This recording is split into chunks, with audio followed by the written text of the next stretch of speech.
In front of me is Realme 16 Pro Plus, and today I would like to show you how you can change font size.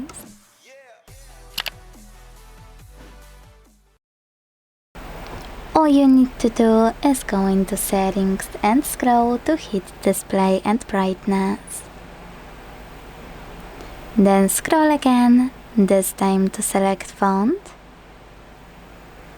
And operate this slider under font size to adjust it.